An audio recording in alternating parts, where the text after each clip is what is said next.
Assalamualaikum warahmatullahi wabarakatuh. Perkenalkan, nama saya Ismi Sabrina Nabila dengan NIM 170601999 dari kelas B2 PGSD 2017. Pada kesempatan kali ini saya akan menganalisis sebuah film yang berjudul The Miracle Worker.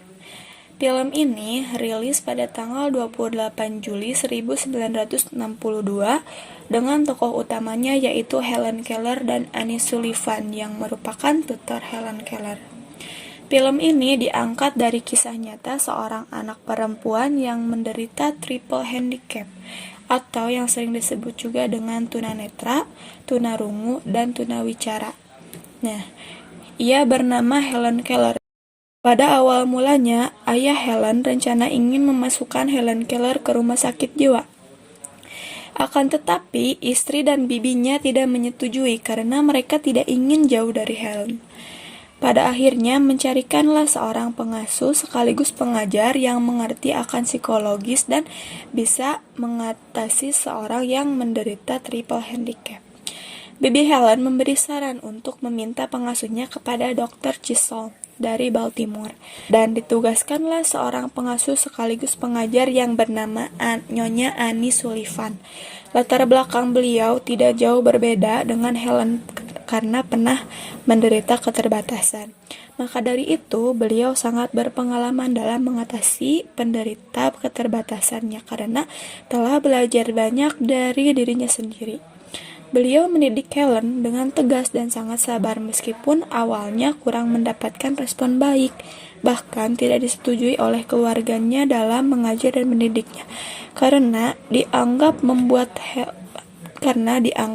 Helen jadi tertekan.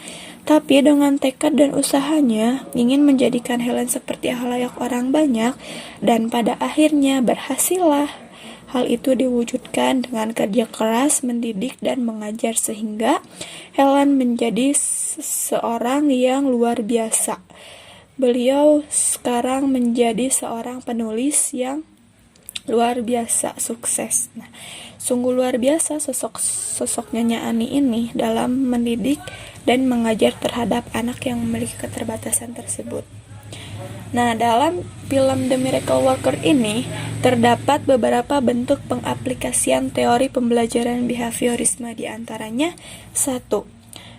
Ibu Helen yaitu Kathy Keller selalu memberikan permen kepada Helen ketika ia mengamuk guna untuk menenangkannya, meskipun pada akhirnya hal tersebut tidak disetujui oleh Nyonya Annie Sullivan karena ibunya telah memberikan hadiah kepada Helen ketika ia melakukan kesalahan.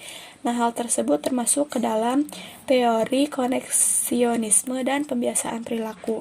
Yang kedua, Nyonya Annie Sullivan membiasakan Helen menggunakan sandi tangan untuk memahami segala sesuatu yang ada di sekitarnya, bahkan mengajaknya berkeliling agar mengetahui dan memahami semua hal itu.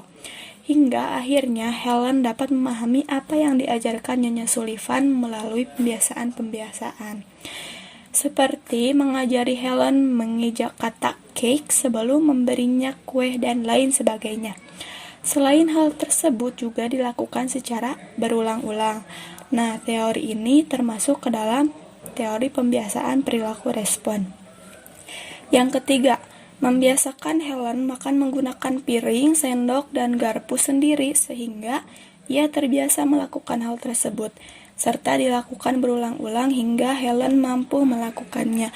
Dan ini juga termasuk ke dalam teori pembiasaan perilaku respon. Nah, yang terakhir yaitu Helen meniru apa yang dilakukan Nyonya Sullivan terhadap beliau, yaitu menamparnya ketika pertama kali Helen diajarkan. Nah, jadi Nyonya Sullivan ini pada saat itu Helennya menampar kepada Nyonya Sullivan, lalu Nyonya Sullivan itu menampar balik. Nah, hal itu guna untuk mengajarkan bahwa hal meniru itu tidak baik dan dirasakannya tidak enak. Nah, seperti itu. Nah, itu dilakukan pada saat jam makan siang. Nah, seperti itu. Teori itu dikembangkan oleh Albert Bandura. Mungkin sekian pemaparan analisis film dari saya. Wassalamualaikum warahmatullahi wabarakatuh.